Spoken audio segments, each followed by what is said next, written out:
이제 그 세 번째 발표, 저희가 원래 예정으로는 그 10분 정도 휴식 후에 진행을 하고자 했습니다만, 시간 관계상 바로 오늘 그 세 번째 발표, 그리고 마지막 발표가 되겠습니다.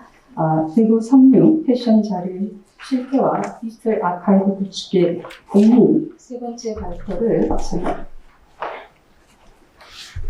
오늘 그 세 번째 발표를 맡으실 그 김경남 사과 교수님 간략하게 제가 양료를 소개를 드리겠습니다. 우선 그 국가기록원에서 학예연구사를 거치시고 일본 호세이 대학에서 교수님을 그리고 지금 현재 경북대학교 사학과 교수님이시면서 역사문화 아카이브 센터장으로 계십니다. 다양한 논문이 있습니다만 오늘 주제와 관련해서 1920, 30년대 면방 대기업의 발전 그리고 면방 직공업의 재편성의 본질 외에 다수의 저서가 있으십니다. 그럼 마지막 발표를 함께 하겠습니다. 네, 안녕하세요. 방금 소개받은 김경남입니다. 오늘 그 발표는 대구 섬유 패션 자료의 실태와 디지털 아카이브 구축의 의미입니다. 앞에 두 교수님께서 섬유 패션에 대한 자료, 그다음에 구술 자료에 대해서 대단히 구체적으로 잘 발표를 해주신 것 같습니다. 저는 그것을 이제 앞으로 어떻게 이어서 모양을 만들까 하는 그런 부분을 맡았습니다. 그래서 대구가 이제 섬유 패션 도시라고 말은 하는데 실질적으로 시민들은 그렇게까지 못 느끼고 있거든요. 그래서 이런 섬유 패션 도시 대구의 이상을 재조명하는 그런 그 계기로 삼았으면 좋겠습니다. 자, 그러면 발표를 시작하도록 하겠습니다.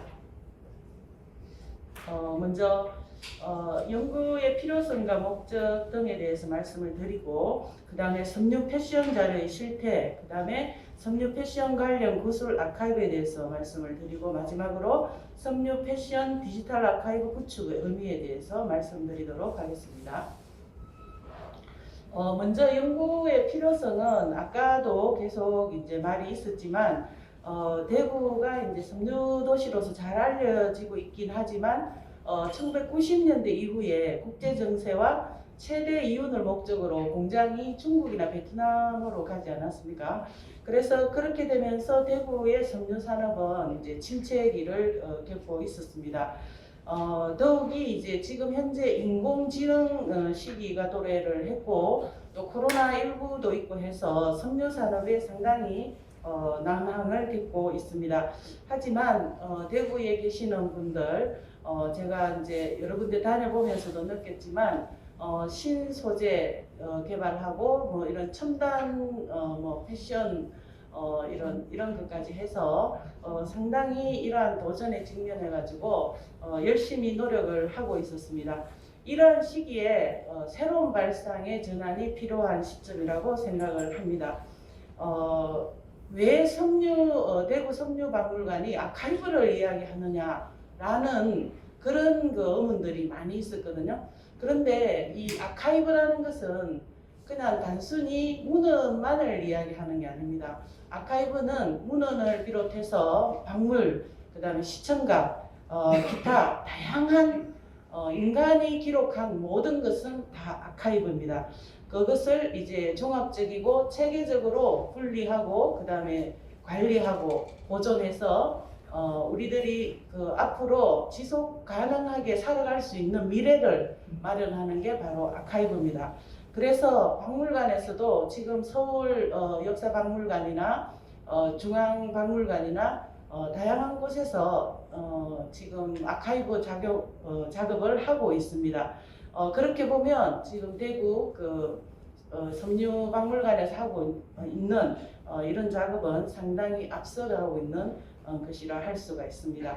그래서 현재 그 미주를 비롯해서 일본 등에서도 이게 이제 기업 자료로 인식을 해서 기업 자료는 기록학적 관점에서 디지털화 해가지고 전 세계 사람들에게 제공을 하고 있습니다. 우리 그 섬유도시 대구를 지속 가능하게 하기 위해서 가장 필요한 작업은 바로 기존 자료의 실태를 조사해야 되고 거기에 따른 연구를 해야 되겠죠. 가치, 평가 이런 것들을 해야 됩니다. 그 다음에 이제 그것을 수집을 해가지고 정리를 해야 되겠죠. 그리고 나서 관리 시스템을 구축을 해야 됩니다. 그렇지 않고 그냥 흩어져 있는 것들은 결국 기록으로 남지를 못하는 것이죠. 그래서 역사 문화적으로 가치 있고 중요한 자료를 디지털로 전환해서 보존 활용하는 작업을 하는 것이 정말 중요한 것입니다. 그래서 이러한 역사 자료를 바탕으로 섬유와 패션과 관련된 콘텐츠를 개발을 하고 또 국내는 물론이고 지금은 다 글로벌 시기거든요. 우리가 지금 하고 있는 것도 나중에 생중계가 되면 다른 지역의 우주에 있는 모든 사람들이 볼 수가 있어요. 그렇기 때문에 이런 세계적으로도 이 섬유 패션 아카이브 이게 굉장히 필요하고 또 플랫폼 기능을 할 수 있는 그런 시스템이 필요합니다. 그래서 이 시스템이 마련되지 않으면 결국 이렇게 침체되어가는 대구의 섬유 패션 산업으로 갈 수밖에 없는 것이라 생각이 듭니다. 향후에 대구 섬유박물관이 섬유 패션 산업을 대표하는 전문 박물관으로서의 위상을 강화하기 위해서는 무엇보다도 체계적인 그런 관련 자료를 정리를 잘하고 디지털 아카이브화를 선행해야 한다 이렇게 생각을 합니다. 본 연구의 목적은 근현대 섬유 패션 관련 아카이브의 개념에 대해서 먼저 살펴볼 예정입니다. 그리고 잡지, 신문, 간행물 자료조사와 대구 섬유박물관, 대구 패션 협동조합 소장 자료의 실태를 검토해서 역사학은 물론이고 기록학, 그 다음에 박물관학을 아우르는 융합적 관점에서 디지털 아카이브 구축의 의미를 도출하는 것입니다. 연구 구성은 섬유 패션 아카이브의 개념과 자료의 실태에 대해서 먼저 말씀드리고 그 다음에 대구 소재 섬유박물관 및 패션 협동조합 아카이브 실태에 대해서 말씀을 드리겠습니다. 그리고 마지막으로 디지털 아카이브 구축의 의미를 도출하도록 하겠습니다. 자, 그러면 먼저 섬유 요 부분은 건너뛰도록 하겠습니다. 그러면 먼저 아카이브란 무엇인가? 왜 아카이브인가? 여기에 대해서 먼저 말씀을 드리도록 하겠습니다. 우리가 이제 아카이브 그러면 뭔지 잘 몰라요. 이게 1999년도에 제가 처음에 국가기록원에 들어갔었는데 처음에 아카이브가 뭐냐라고 공무원들이 질문을 엄청 했었습니다. 그래서 아카이브는 ARCHIV이고 기록은 이게 문헌이 있고 시청각이 있고 행정박물이 있고 이런 거예요 라고 이렇게 제가 대답을 한 적이 있거든요. 그때도 이제 제가 강사였는데 그래가지고 그런 적이 있는데 지금 이제 20년이니까 20년이 지났죠. 지금은 어떻습니까? 20년이 지난 지금에 와서 전국적으로 지금 수천 명이 기록 연구사가 되어가지고 각 관청에서 전부 일을 하고 있습니다. 이게 저희들이 그 노력한 대가거든요. 그때 벌써 20년 전에 저희들이 움직였기 때문에 지금의 그 기록 연구사들이 저렇게 각 관청에서 활동을 할 수 있는 것이고 저희들 지금 경북대에서도 이 기록학과를 운영을 하고 있습니다. 근데 이것은 하나의 학문으로 이제 자리를 잡았어요. 그때는 기록학이 뭔지도 사실 몰랐습니다. 저조차도 잘 몰랐고요. 근데 20년 동안 전국에 있는 학교 30여 개의 대학교에서 기록학 협동 과정을 운영을 하면서 이제 완전히 자리를 잡았습니다. 그래서 지금 역사학계는 어떤 측면에서 상당히 어떤 측면에서 또 새로운 위기를 겪고 있는 중입니다. 그래서 이 아카이브에 대한 아카이브에 대한 이러한 그 개념이나 이런 데 대한 인식이 결코 역사학과 떨어지지 않았는데 그것을 마치 떨어져 있는 것처럼 느끼는 거예요. 왜 그러냐 하니까 이게 이제 기록 연구사들은 거의 현용 기록을 하고 있습니다. 그런데 기록에는 우리는 역사가 길기 때문에 5,000년 이상의 역사를 가지고 있지 않습니까? 그러다 보니까 긴 역사 과정에 있는 아카이브가 있어요. 이게 히스토리 아카이브거든요. 이 역사 아카이브라 합니다. 그래서 이 역사 아카이브와 지금 돌아가고 있는 현용 아카이브, 이걸 두 가지 다 잘 하기가 참 힘들어요. 이 현용 아카이브는 그래도 지금 각 기록 연구사들이 정말 수천 명입니다. 그 국가기관에만 해도 1,600개가 넘거든요. 그리고 기타 공공기관까지 다 하면 3,000개가 넘습니다. 그렇기 때문에 그런 그 현용 기록에 대해서는 자료 관리가 다 잘 되지만 역사 기록은 어려워요. 왜 어렵냐? 언어가 문제입니다. 언어가 우리가 지금 2000년 전 거, 1000년 전 것만 해도, 아니 뭐 200년 전 것만 해도 국한문 혼용으로 돼 있고 한문으로 돼 있고 일본어가 들어 있고 중국어도 있고요. 영어도 있고 러시아어도 있고 없는 게 없습니다. 특히 우리는 식민지를 겪었기 때문에 저 뭐 네덜란드라든지 이런 것까지 다 알아야 돼요. 그래야 우리 역사를 다 알 수가 있습니다. 그런데 그거를 이제 본격적으로 하려면 역사학하고 기록학하고 같이 협동해서 하지 않으면 안 돼요. 이게 어느 한 분야를 잘하고 어느 한 분야를 못하면 결국 우리가 앞으로 나아가는 데는 그 방해가 되겠죠. 다행히 저 같은 경우는 역사학을 전공하고 기록학을 배웠거든요. 역사학 한 지는 40년이 됐습니다.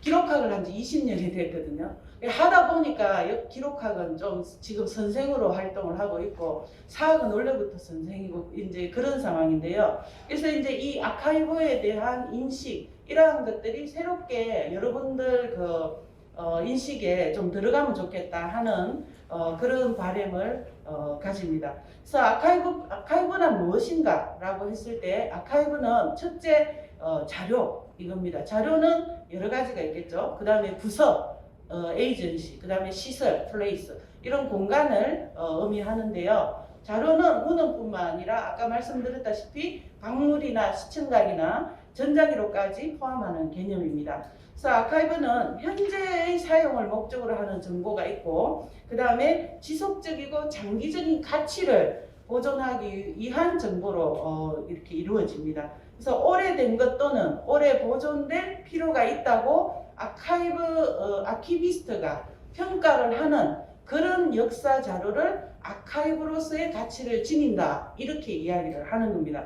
그래서 어떤 경우에는 흔해서 버리는 이런 것도 많지만 대체로 역사 기록은 남기는 것이 좋습니다. 그래서 이런 점에서 섬유와 패션 기록은 해당 가치를 가지고 있다고 판단이 들거든요. 특히 섬유화 같은 경우에 우리도 대구가 섬유 패션 도시잖아요. 그래서 일제강점기는 물론이고 그 이전에도 뽕나무를 비롯해서 견사 제조라든지 이런 것들이 이미 수공으로 되고 있었고 그리고 일제 시기에 들어와서 일본이 들어와서 가타쿠라 제사라든지 이런 들어오고 나서 우리가 또 노동자들이 거기서 같이 일을 하지 않습니까? 그래서 그러한 것들이 이제 우리 대구의 구성 요소가 되었다는 거죠.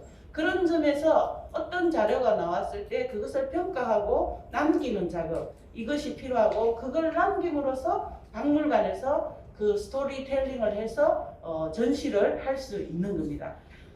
그래서 가치가 판명된 정보는 필연적으로 운영하는 서비스와 관리하는 기관이 필요합니다. 이거를 아카이브즈라고 명명을 하고 있습니다. 그래서 지금 대구 섬유박물관에서 이러한 아카이브즈를 하나의 시스템으로 구축을 해 놓는다면 그 큰 카테고리 속에서 국내는 물론이고 세계화적으로도 상당히 필요한 작업이 되지 않을까 그런 생각을 합니다. 자, 그러면 이 박물관이 지향하는 확장 서비스에 대해서 말씀을 드리겠습니다. 이게 이제 아카이브 구축의 이론적 배경인데요. 최근에 박물관 등 기관이 지향하는 복합 문화 정보 기관으로서의 다양한 확장 서비스는 여러 가지가 있는데요. 그 중에 한 4가지 정도로 말씀을 드리면 첫째, 지역의 정체성을 제공합니다.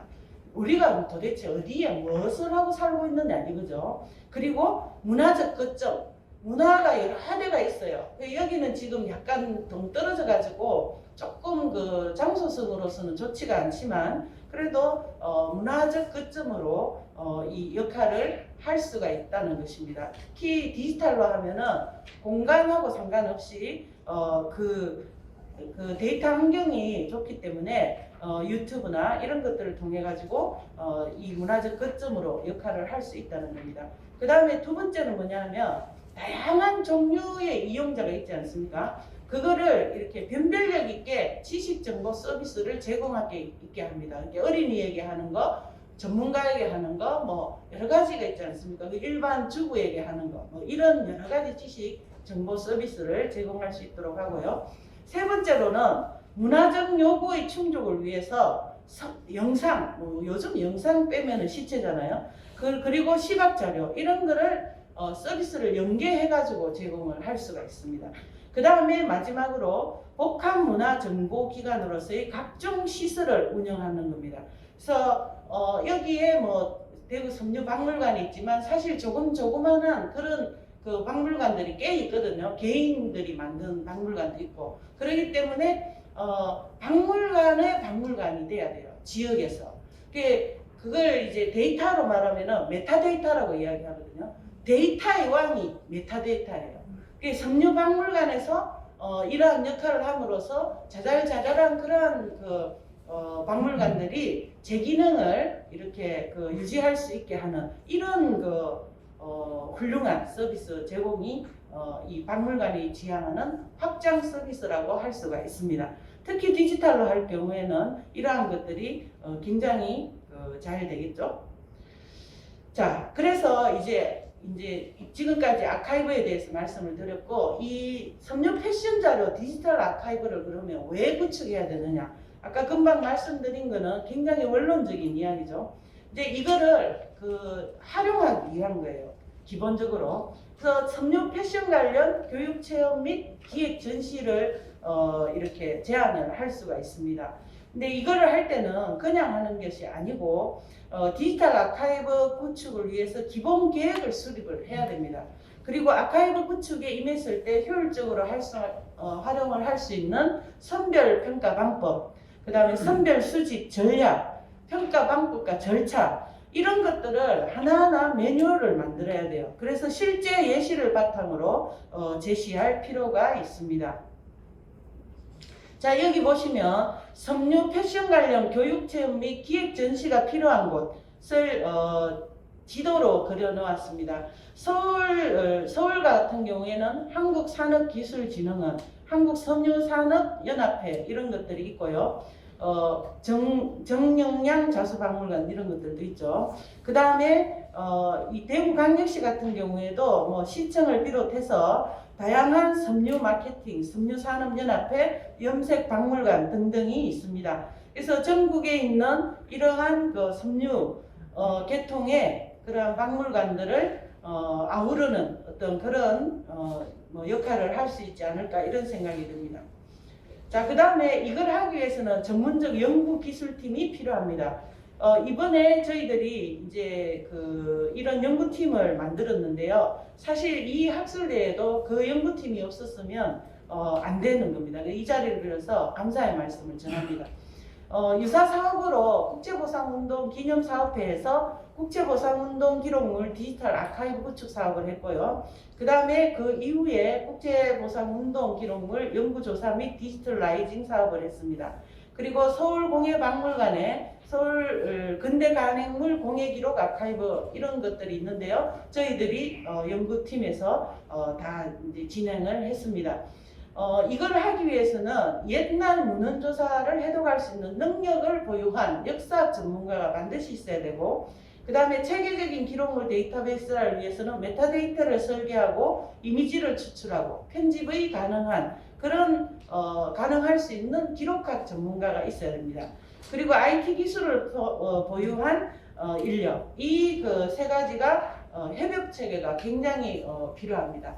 그래서 이번 섬유 패션 관련되는 거는 디자이너라든지 섬유 관련 전문가들이 필요한 상태입니다. 이 섬유 아카이브는 이렇게 해서 넘어가도록 하겠습니다. 자, 그 다음에 이 기대 효과를 보시면은 먼저 연구 결과의 그 학문적 기대에서 출처주의 연구를 제시를 합니다. 지금 이 발표문에서는 안 나와 있지만 기록을 찾기 위해서는 누가라는 게 굉장히 중요하거든요. 그래서 누가 어떻게 언제 생산했는가 하기를 파악하는 방법이 기록학에서 출처주의 방법이라 합니다. 이거를 이제 저희들이 알 수가 있고요. 그 다음에 추적 조사를 어떤 식으로 하느냐, 이것도 굉장히 중요하죠. 그 다음에 이런 걸 할 때 이제 교수 혼자서 하는 것이 아니라 학문 후속세들을 같이 양성을 하면서 하는 거고요. 그 다음에 이런 패션 산업의 콘텐츠 개발을 해가지고 공감대를 형성하는 그런 이제 연구 결과의 사회적 기여 방법이 있고요. 또 현실적으로 이 정책을 수립할 때도 필요합니다. 여기 지금 대구시청에서 그 문화정책과에서도 나와 계신데 앞으로 이제 대구 섬유 그 박물관이나 아니면 이런 계통의 그 기관하고 어떤 역할을 하며 어떻게 앞으로 나아갈 것인가 하는 것을 현실적으로 정책 수립하는데 아마 도움이 될 거라고 생각합니다. 마지막으로 이 이제 문화 콘텐츠를 우리가 하잖아요. 이 지역에서 대구가 사실 상당히 그 뭐랄까 깡다구가 있는 그런 지역 아닙니까?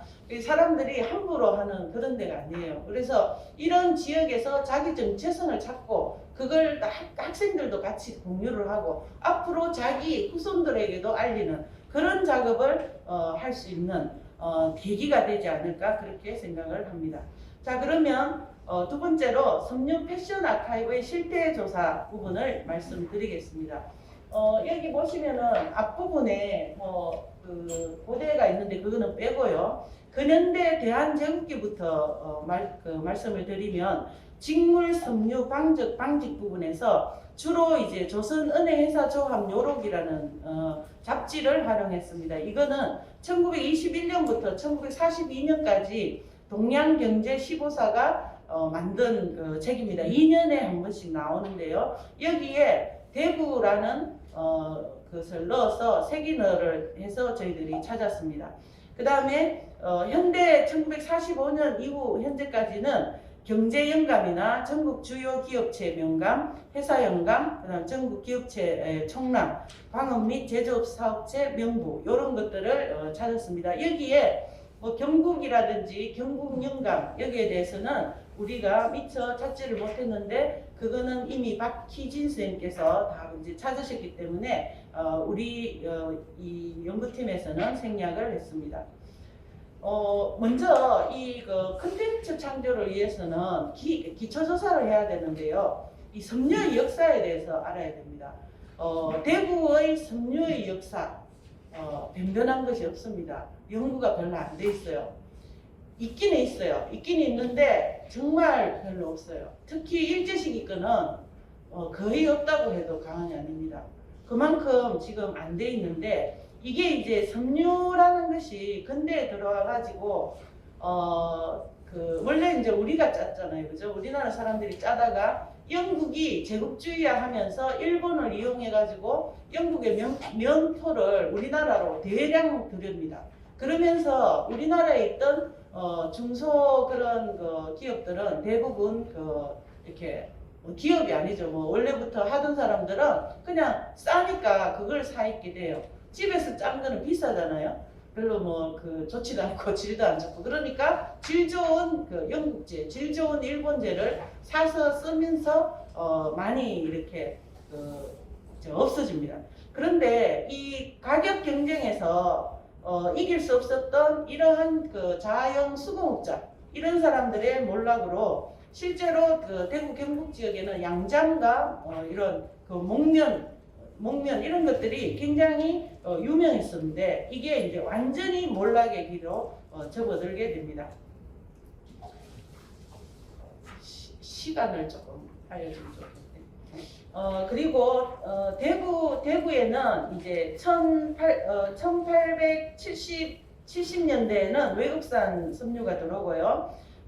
그 다음에 아까 말씀드렸다시피 외국산 섬유의 대부분이 일본산으로 이렇게 바뀌게 되면서 일제강점기를 거치면서는 섬유 상권이 우리나라 상권은 거의 없어지고 이제 그 외국 일본 상권이 들어오게 됩니다. 대구 제사라든지 이런 것들이 들어오는데 거기에 이제 원래 그 이쪽 수공업 쪽으로 하시는 분들은 그대로 공장을 또 다시 만들어요. 그래서 다시 재생을 하거든요. 근데 그 부분이 굉장히 중요한데 아직까지 그 부분에 대한 연구가 그렇게 잘 되어 있지 않습니다.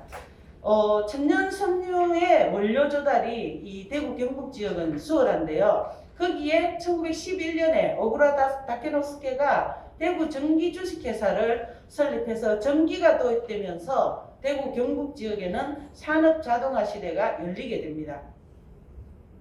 자, 이거는 대구의 근현대 행정 구역 변동에 관한 건데요. 여기 보시면은 여기 오른쪽 요 가운데 있는 부분이 저 대구부고요. 원래는 대구부가 이렇게 컸습니다. 대구 경북까지 다 대구부였는데 일본이 들어오면서 자기들이 살고 있는 지역을 중심으로 집중적으로 도시를 개발하거든요. 그러면서 대구가 짜그러드는 거예요. 그래서 이렇게 대구가 작아지면서 이 안에 이제 섬유 공업이 집중적으로 여기로 모여지게 됩니다. 그리고 1915년에 동양염직소가 만들어지는데 이게 대구에서는 굉장히 큰 기업입니다. 그리고 1920년대인데 이게 1921년도에 원래 조선방직이 건립되어서 조업을 하게 되는데 조선방직 대구 공장도 그 시기 조금 뒤에 설립을 하게 됩니다. 그리고 대구 달성공은 인근 지역에 중소형 가내공업 형태의 섬유 공장이 대량 설립이 되고요. 대구는 이제 섬유 생산지로 노동력의 공급이 아주 수월하게 되고 그 다음에 생사면화 이 수급지라는 혜택받은 환경으로 바뀌면서 전국 직물 생산량의 80% 이상을 대구에서 생산을 하게 됩니다. 그래서 1920년대를 대구 섬유산업의 여명기로 근대적 섬유산업 기반을 다져갈 시기로 볼 수 있고요. 1930년대가 대구 지역 섬유산업 관련 생산사 조합이 26개에 달할 정도로 아주 이 발전을 하게 됩니다. 그런데 이 1938년 중일전쟁이 시작되죠. 그러니까 일본이 전쟁을 중국과 함께 이렇게 전쟁을 하면서 이 직물유세라는 걸 도입해가지고 섬유 기업 가격이 굉장히 어려워집니다. 그리고 결정적으로 1941년에 미국이 이제 아시아 태평양 전쟁에 참여하게 되거든요. 그러면서 일본은 기업 정기령이라는 걸 명목으로 해가지고 직기 40대 이하 소규모 운영업체를 전부 한꺼번에 폐쇄를 시킵니다. 이게 바로 식민지 권력의 폭력성이거든요. 그러니까 우리는 우리 마음대로 못하는 거예요.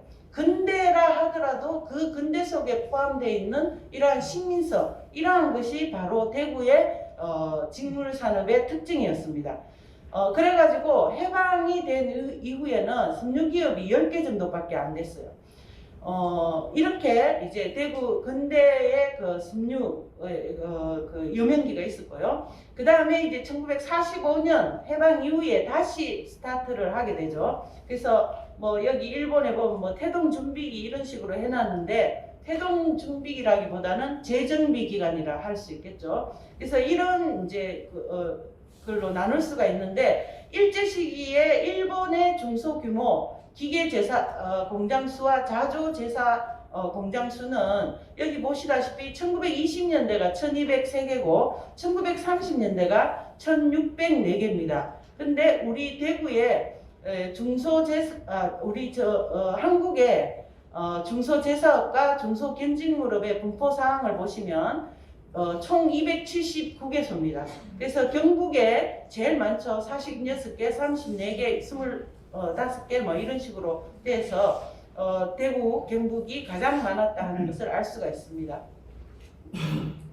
자, 그리고 이제 해방 이후에 가면은 1962년부터 1, 2차 계획, 1972년부터 3, 4차 계획, 1982년부터 5차 계획, 그 다음 1993년부터 신경제 5개년 계획이 있습니다. 여기 보시면은 우리 이제 대구의 그러한 그 섬유의 모습들이 잘 나타나 있는데요. 섬유산업과 같은 경우에는 1차 시기부터 봐서 이런 그 면세품 가격이나 뭐 이런 것들이 쭉 이렇게 변화사항을 알 수가 있습니다. 시간 관계상 이 부분에 대해서는 패스하도록 하겠습니다. 대구의 근현대를 보시면 이제 1950년대 이후에 상위 18개 지역, 비산동, 내당동, 원대동에 제일 많았습니다. 침산동이 두 번째네요. 침산동이 제일 많았네요. 침산동이 1번이고, 비산동이 2번이고, 내당동이 3번입니다. 이렇게 해서 이제 대구의 섬유의 역사를 알 수가 있고, 지도로 나타나면 여기에 이렇게 완전히 그 중앙에 집중되어 있다는 것을 알 수가 있습니다. 자, 그 다음에 이 섬유 패션 아카이브의 실태 중에 신문 자료를 보시면은 총 13종을 제가 조사를 했습니다.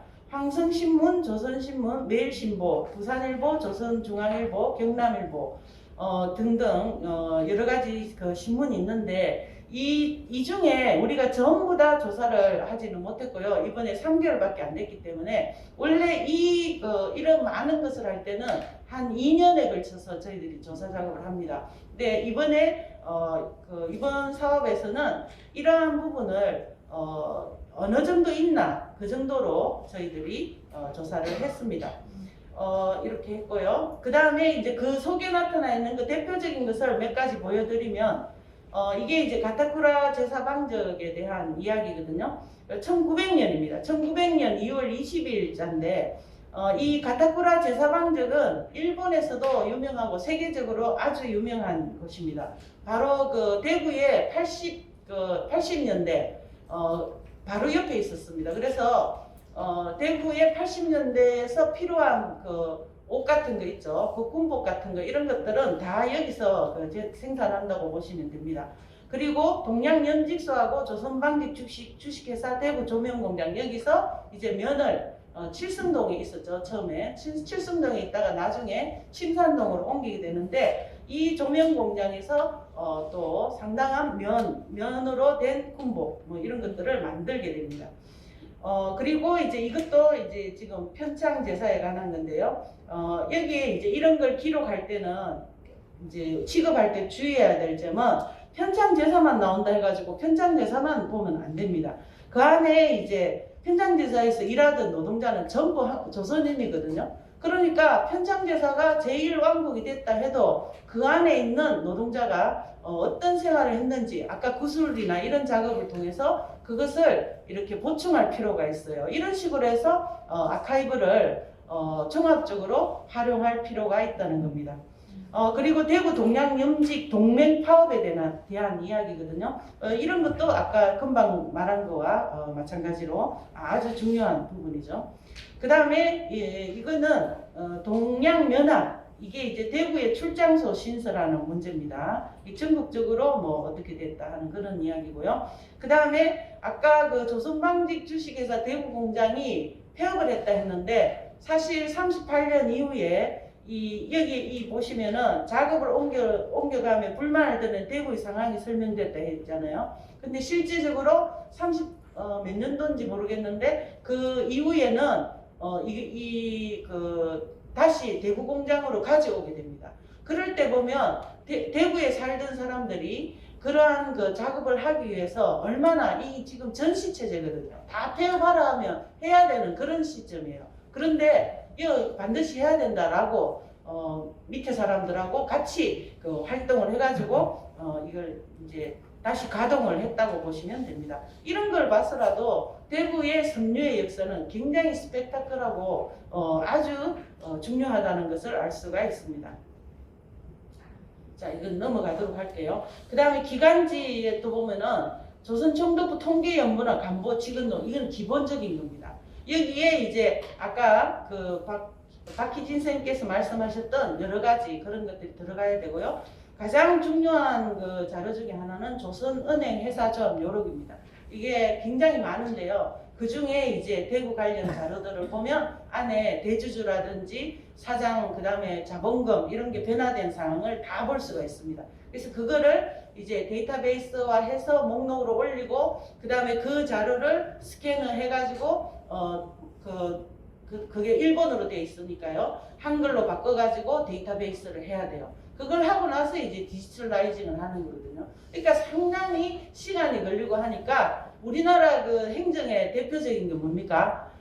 빨리 해가지고 조금 들여가지고 빨리 해가지고 빨리 내놔라는 거거든요. 그러니까 빨리 해가지고 빨리 내놓을 수가 없어요. 저희들은 연구를 하니까 지속적으로 하는데 이 행정하고 이걸 이제 같이 하려면은 긴 텀이 필요한데 서울 같은 거는 지금 가능해요. 서울은 그러한 인식이 좀 돼 있습니다. 그런데 지역에는 그런 인식이 좀 안 돼 있거든요. 그러다 보니까 아무래도 어려운 상황입니다. 또 이런 기간지 자료가 있고, 그 다음으로 대구 섬유박물관 소장품에 대해서 저희들이 조사를 했는데 전체 16,393건을 2021년 8월 현재 보유를 하고 계십니다. 이거는 보면은 그 소장물에 대해서 이 역사적 배경이라든지 이 출처에 대한 자료조사, 이게 지금 필요하다는 걸 알 수가 있고요. 그 다음에 연대를 추정하고 조사가 필요한 자료도 다수 포함하고 있습니다.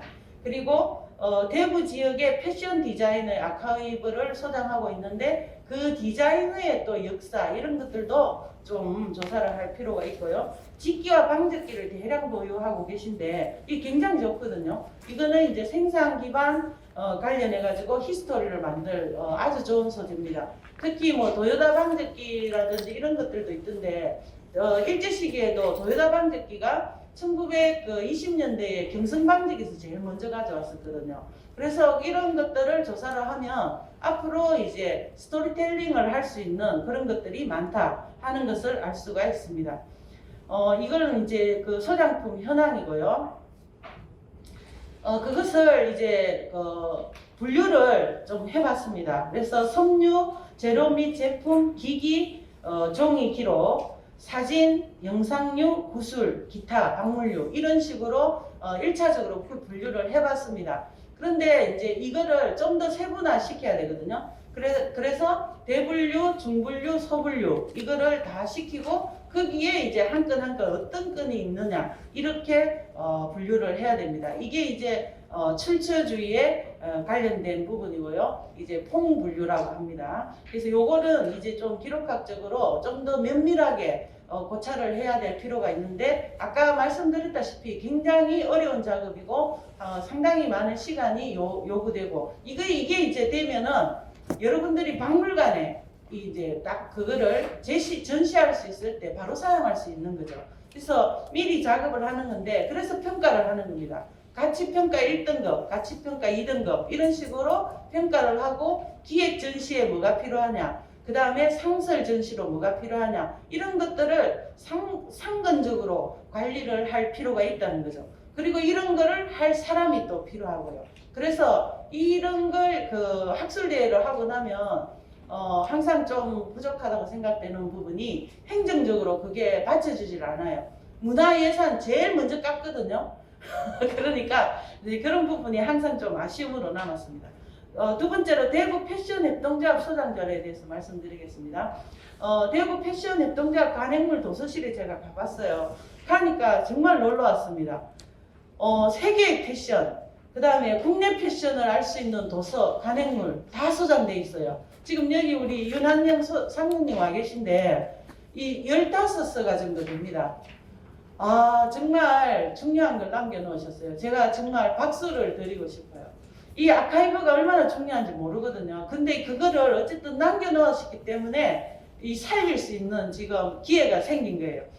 그동안에 대구에서 개최한 그 앙드레 김이라든지 최복보 선생님이라든지 상당히 많은 패션 디자이너들의 앨범이 있습니다. 제가 오늘 여기 앨범을 가지고 왔습니다. 너무 막 눈이 번쩍 떠여가지고 제가 이제 가지고 왔고요. 그 다음에 CD 이런 것도 다 나와 있어요.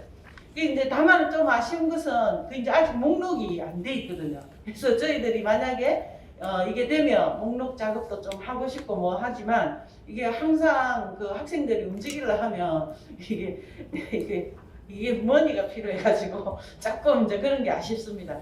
그리고 그래서 이제 지금 제어할 수 있는 어떤 그런 목록이 없고요. 시청각 자료는 또 열화가 진행되거든요. 그래서 여러분들이 뭐 CD라든지 데이터베이스라든지 이런 것들이 있으면은 신속하게 매체 전환을 해야 되는데 이게 지금 안 되고 있다 하는 거. 그래서 대구 섬유박물관하고 역사문화 아카이브 연구센터 이런 또 아까 그 패션 그 조합하고 연합해가지고 이 섬유 패션 아카이브 운영 모색이 필요하다 하는 것을 알 수가 있습니다. 시간이 없기 때문에 대체로 이러한 것들이 있다는 걸 소개시키고 한 2분, 3분만 더 쓰겠습니다. 그리고 섬유 패션 관련 구술 조사 아까 우리 그 안승택 교수님께서 9분에 대해서 조사를 해주셨어요. 너무 고맙습니다. 이거는 진짜 이제 더 이상 그분들이 돌아가시면 할 수 없는 거기 때문에 고맙고요. 구술 체력 대상자는 여기 현재 종사자, 근로 경험 있는 자, 직업 교육 받은 자, 교육 종사자, 직감적으로 연관되어 있는 자 중에서 중요한 사람들을 중심으로 합니다. 저희들이 지금까지 이런 연구되어 있는 것 중에 이 조사를 해보니까 대체로 구술조사에 목록수가 225개고 경상북도에 12개가 있고요. 대구광역시에 19명, 경상북도 18명.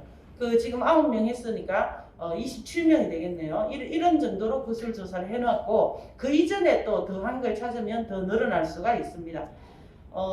그 뭐 경성고등공업학교 사무방직, 대한방직협회 대구소재 직조공장에 있는 사람을 구술을 했습니다. 자, 이렇게 해서 패션 부분의 구술조사도 이렇게 정자욱이라든지 이렇게 했어요.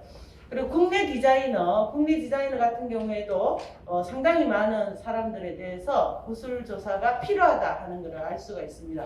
여기에 있는 게 저희들이 앞으로 이런 분들, 돌아가신 분들은 그 유족들 이렇게 해서 구술조사를 하면 좋겠다 하는 것이고요. 여기에 적혀 있는 것을 여러분들이 참고를 해 주시기 바랍니다. 그 다음에 일본에 있어서 다카다 겐조나 미야키 이세 이런 분들이 바로 그 파리 패션계라든지 이런 쪽에 일본의 패션 문화를 소개한 사람들이거든요. 그래서 지금 세계적으로 유명해요.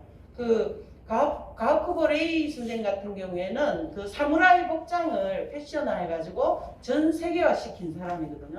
그래서 뭐 이런 것도 있고 또 국외 디자인은 더 많이 있지만 여기서는 생략하도록 하겠습니다. 자, 이거는 뭐 여러분들 보시고요. 그래서 이제 이런 제가 발표를 마무리를 하면요. 디지털 아카이브 구축을 위해서는 여러 가지가 필요한데 실제로 이런 여러 곳에서 하고 있는 벤치마킹이 필요합니다. 그래서 한국은 물론이고 외국에도 굉장히 많이 있어요. 그런데 그 중에서 박물관도 꽤 있거든요. 지금 앞서가는 데는 지금 아카이빙을 하고 있습니다. 그래서 유형별 그 아카이브를 할 때 있어서도 다양한 그런 매체가 있지 않습니까? 문헌도 있고 박물도 있고 뭐 하기 때문에 이런 아카이브 디지털화는 지금 계속 이게 매체가 바뀌고 있기 때문에 지금 상태에서는 가장 좋은 거 이런 걸로 할 수밖에 없습니다. 그랬을 때 제일 필요한 게 표준화가 필요한데요. 이 표준화는 그 기간에 맞는 표준화가 필요합니다. 그래서 이런 것들이 사실 정리가 잘 안 돼요. 지금 여기에 학예사분들도 많이 계신데 표준화 매뉴얼 거의 없거든요. 그 이제 겨우 만들어 갖고 지금 하고 있는 상황인데 이런 부분을 같이 고민하면서 만들어 가야 될 필요가 있습니다. 그래서 이러한 아카이브 디지털화의 표준화를 위해서 여러 기관의 디지털화 표준을 살펴보고 이를 바탕으로 디지털화의 표준안을 제시를 해야 될 필요가 있습니다. 지금 현재 아카이브는 국가기록원에서 하고 있지만 박물관에서 하는 표준화 이런 것들이 필요한 상황입니다. 그래서 뭐 단계별 과제 도출 이런 것들은 아까 제가 거의 이야기를 했기 때문에 이런 식으로 해서 기획을 하고 그 다음에 실행을 하고 맨 마지막에 디지털 아카이브를 만든다. 이렇게 생각을 하시면 됩니다. 제가 마지막으로 말씀드리고 싶으면 근현대 섬유 패션 디지털 아카이브를 만들기 위해서는 기록학, 박물관학, 역사학, IT 기술 그것은 물론이고 패션 디자이너, 섬유업계 종사자들, 소비자들까지 모든 역할이 모자이크처럼 필요하다는 겁니다. 그래서 산학연이 이런 지혜를 모아서 섬유 패션 도시 대구를 만들고 연구도 잘 진행하면 좋겠습니다. 아까 제일 처음에 제가 말씀을 좀 들었던 것 같은데 기록이 없으면 역사도 없습니다. 우리 신채호 선생님이 역사가 없으면 민족이 없다 그런 말씀을 민족의 미래가 없다 말씀하셨잖아요. 그거와 마찬가지로 아카이브가 없으면 박물관도 없다 그렇게 생각합니다. 긴 시간 들어주셔서 감사합니다.